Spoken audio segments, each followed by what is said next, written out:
જેવું અન્ન તેવું મન. 100%. પણ આ જે કહેવત છે ને એ હું અધૂરી કહું છું. હજી કહેવતને આપણે બીજું એક સેન્ટેન્સ એડ કરીએ, જેવું અન્ન એવું તન અને જેવું અન્ન એવું મન. કારણ કહું તમને, છાંદોગ્ય ઉપનિષદની અંદર આ શ્લોકની અંદર ક્રમબદ્ધ કરવામાં આવ્યો છે. શ્લોક મને કંઠસ્થ નથી, પણ હું એનો સાર તમને કહું કે અન્ન જે ખાઈએ છીએ ને એના ટોટલ 7 ભાગ થાય છે. 7 જેમાંથી પહેલો રસ બને છે, પછી વિષ્ટા બને છે.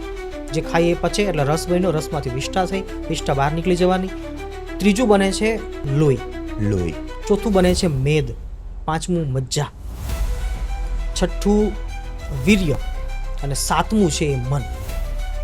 વચ્ચે કદાચ એકાદી વસ્તુ છૂટી છે, પણ આપણા શાસ્ત્રોએ છેલ્લે લાસ્ટમાં મન રાખ્યું છે. તો શરૂઆત થઈ વિષ્ટાથી, વચ્ચે આવ્યું માંસ.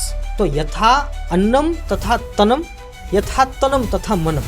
તો જેવું અન્ન ખાશો એમાંથી એવું શરીર ડેવલપ થશે, અને જેવું શરીર બનશે એવું જ મન પણ બનવાનું જ છે. આ વાત સુનિશ્ચિત છે. તો પછી આજકાલની જે યુવા પેઢી ગણી લો, એ લોકોના વિચારો અમુક અંશે તામસિક બની ગયા છે. તો ખરેખર તામસિક વિચારો પાછળ આહાર જ જવાબદાર છે? 100% આહાર જવાબદાર છે. કારણ કે માણસના જીવનની અંદર વિચારો આવે છે ક્યાંથી? તો કે જેવું ખાય છે અંદર એવી વૃત્તિ બનવાની છે, એવા વિચારો આવવાના છે. અને પછી એવું જ્યારે નજરે જોવામાં આવે છે, કાને સાંભળવામાં આવે છે, એટલે માણસ બગડે છે.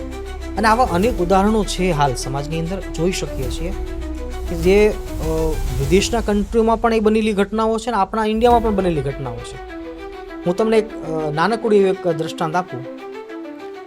જો જેવું અન્ન એવું મન ના હોય ને, તો કોઈ પણ સારામાં સારો સજ્જનમાં સજ્જન માણસ, એમને કેવળ 2 મહિના માટે જો માંસાહાર કરાવવામાં આવે, 2 મહિનાના અંતે એનું રિઝલ્ટ શું આવે એ તમે કલ્પના ના કરી શકો. એ માણસ ક્રૂર બની જાય. બોલો, ફક્ત 2 જ મહિના? 2 જ મહિનાની અંદર.